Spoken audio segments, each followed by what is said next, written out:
guys, Taylor-Simone here, and it's week 2. Okay, well, update of week 2. I'm going into week 3, but this is the week 2 update. Now, this week has been a bit harder. I think the first week I was just like, yeah, let's do this. And you guys are joining in, doing your 5Ks, sending me pictures, sending me texts like, T, I've done my 5K today, have you? And I was like, come on, you've got to do it, because I've said I'm going to do it, and I've made myself accountable to all of you guys, so I have to be on it. This week, not so much. I don't know if it's because you guys have dropped off, which I hope you haven't, but I've just felt like a little bit more lethargic. I don't know if it's because of the weather, because we had a couple rainy days. It's a little bit dark, and I'm just like, I just want to stay inside.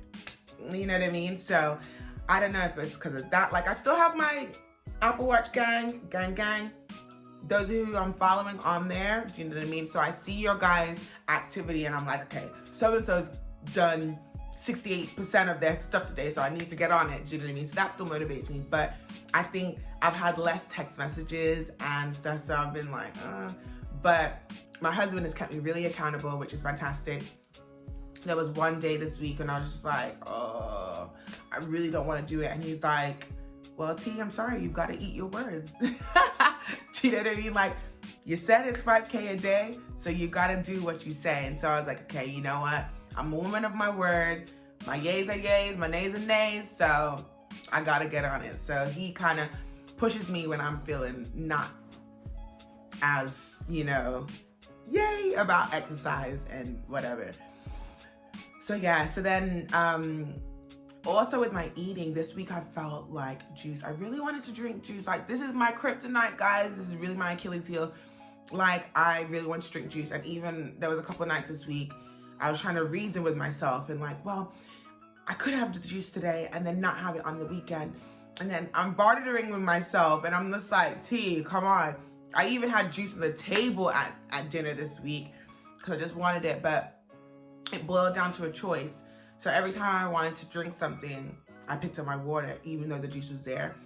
And as hard as it was, I was making that active choice and that active decision, pick up the water, you're not having juice. Until by the time I was finished my meal, I didn't want the juice and I put the juice right back. So it was a hurdle that I was able to get over, but it boiled down to choices. And I think this week was an active choice-making week. Like, it was more of not like a routine, like, hey, we get up, we go. It was like, are you getting up today? Are you doing this today? And I had to really make decisions this week in terms of my health and wellness and the journey that I'm on. So I think it was a little bit harder. I think when you're kind of in a routine and it's kind of like you're blindly doing what you said you're gonna do, it's a lot easier. But when you're kind of struggling, you have to then decide that you're gonna do it. So it was a decision week this week for myself. The weekend was a mess. It was a mess because I hadn't planned enough in terms of meals and stuff. And then we had a couple lazy days.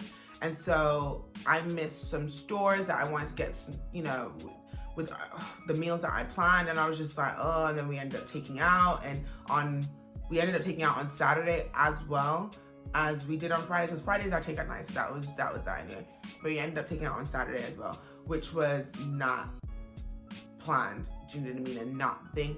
But saying that, it wasn't like, taking out on Saturday, like, it wasn't like I'm beating myself up, because this is life. Sometimes it doesn't go as planned. I'm not gonna gain 20 pounds and I'm not gonna become all of a sudden unhealthy because of one extra day of meals that are not necessarily as healthy or as nutritious as I would normally eat.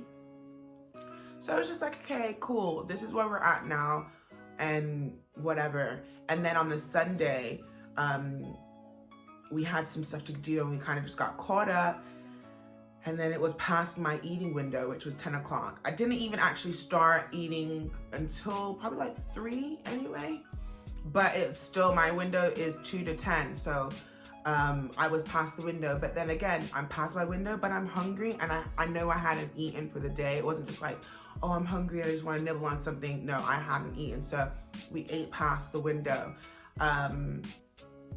And it's one of the things where you can be like, but it's not, because this is life. Sometimes you're in your window, sometimes you're out your window.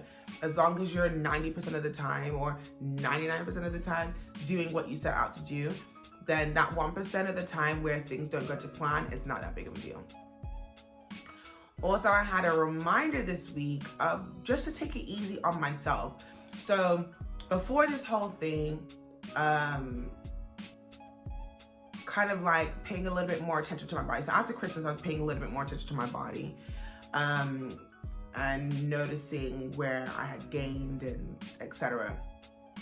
And I noticed that I had stretch marks on my legs, and I tell a lie. I always have had stretch marks on my legs. Legs and booty have always had stretch marks. It's hereditary. It's just, no matter how skinny I've been, my booty and my legs have been the thickest parts on me, and they've always had stretch marks. I've just come, this is just what life is. You know what I mean? I get it from my mama, she gets it from her mama, and that's just that. You know what I mean? But what I realized is that my stretch marks were raised. And so before the journey, I was like, okay, this is an issue. You need to get yourself together, because I've never seen this before. Do you know what I mean? Along with the back fat. I've never seen. The back fat and the raised stretch marks are the two things I hadn't seen before. And it was, I didn't want to continue to see. So that kind of motivated me to get myself together. But anyway, obviously 2 weeks in now, and yes, they've gone down, but not at the rate that I expected them to, because my body has gotten tighter, and I'm not having unrealistic kind of expectations of the journey, because even though my body does react very quickly to exercise and a good healthy eating regime, I'm not expecting to lose 4 stone in 3 weeks. Neither am I trying to do that. Do you know what I mean? But I'm very realistic in terms of my fitness goals. And also I know that this is a journey, and the journey doesn't stop when I hit my goal, and when I feel great in my body, it continues, because then there's maintenance. But anyway, that's a whole nother story. But yeah, so I noticed that my body's getting tighter. So because my body's getting tighter, I was expecting them to just kind of disappear. And so in the week, I was talking to my husband, and I was like, babe, like they're going down, but I can still see them, like, you know, not at the rate I thought they would go. So I did kind of get a little bit worried, like, is this because I'm doing too much? Do you know what I mean? Is the exercise too much for my body? Too much too soon? Is my body not reacting well to it? Like, what is really happening? And so then I Googled what was happening with my body, and then literally the first thing that came up, and all the articles after, was that actually the raised stretch marks is a symptom of pregnancy. So pregnant women can get these kind of stretch marks nearing the end of their pregnancy or after they give birth. Also, women who have experienced a miscarriage, depending on how far along you've gone, you can experience this after the miscarriage as well. And or you can actually experience this in the early stages of your pregnancy if you're pregnant with twins or just multiples, basically. So then when I read that, I was like, okay. And it kind of hit me differently, because I'm thinking, like, I know, okay, so I was pregnant for 10 weeks. So literally at the 10-week mark is when we had lost a child. But then I was still pregnant 3 weeks after, and that's a whole nother trippy sense of the whole miscarriage, because I chose not to get the whole kind of clean out thing, which, if you know what it is, I won't even go in depth, but I was pregnant for 3 weeks after. Anyway, so timelines basically is like middle of December is when everything kind of stopped. And then it was just a bit crazy to me that I'm still experiencing things to do with the miscarriage in my body, even till now.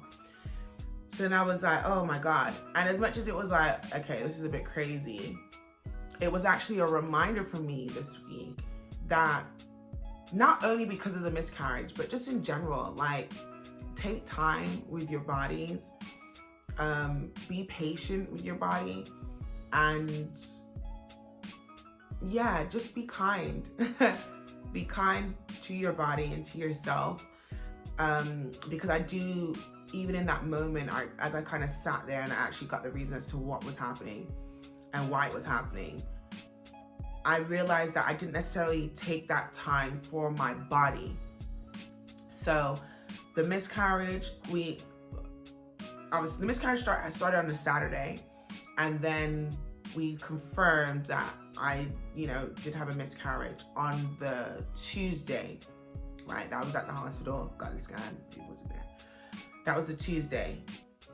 The Thursday, I was teaching classes. And I know that's gonna sound crazy to some people, but I had stayed in bed. I came home from the hospital the Tuesday at 10. About 10.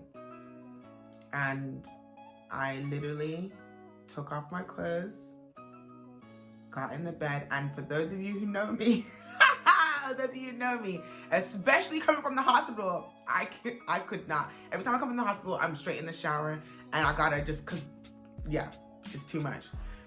But I literally just took off my clothes and I went straight into my bed. And I was just besides myself, obviously. And that's where I was for the next 2 days. Like, literally, I don't even, anyway, I was there for the next 2 days. And it came to the Thursday, and I was there for about half the day. And then it was like, I can't do this anymore. I gotta get up. I gotta get showered.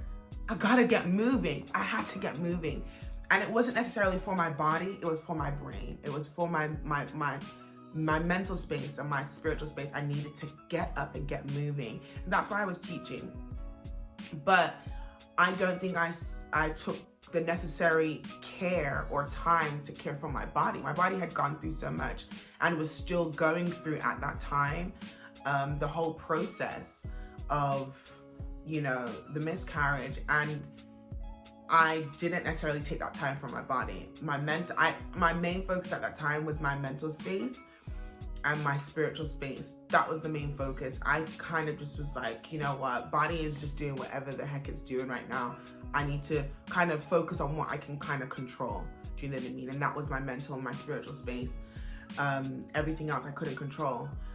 And so this week was a reminder that I hadn't taken the time for my body just to do what it was doing and to take care of it and to kind of wean myself into everything. So it was just a reminder for me this week, like, just to be kind, just to take it easy, take it slow, still do what you're doing. This is not an excuse to anybody to stop doing what you're doing in terms of your fitness, but just be patient and be kind with your body. Because as I actually tell my clients, a lot of my clients come to me, and especially the personal training, like one-to-ones, and they're like, how long is it gonna take me to lose this weight? Like, I have a timeline. And I'm like, okay, number one, it's taking you X amount of years. Let's say it took you 5 years to get here, right? It's not gonna take you 5 weeks to get back to where you were 5 years ago. It's not gonna do that. Do you know what I mean? And that's me being realistic with them and kind of bringing everything into kind of just a realistic space. And that's what I had to kind of do with myself this week. Like, I was pregnant for over 3 months, even though 3 weeks of that 3 months were I was losing the child. I was pregnant for 3 months. Prior to that, I was eating from March to August.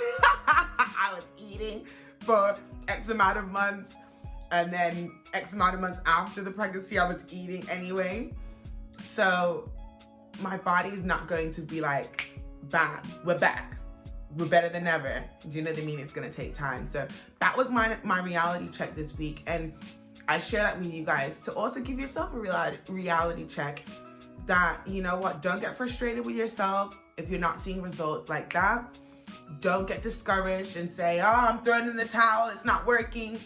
Your body is changing from the inside out, literally. And sometimes it takes us longer to see the results on the outside, but know that you're taking care of your inside. Continue to eat well, continue to work out, do a little every day, and sooner or later you will see the results. Just like, you know, we saw the results of the burger and the chips every day, or, you know, the high carb, all pasta, all sauce, all cheese kind of thing. That was me. You know, as we saw the results, slowly and surely that fat kind of crept up on us, and then all of a sudden we're like, bam, it's there. We will slowly and surely see the results of reversing all of that. So that's my encouragement to you guys today. Keep on going. We're into week 3.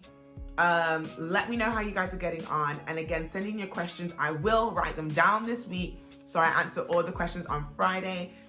And yeah, keep a lookout. Keep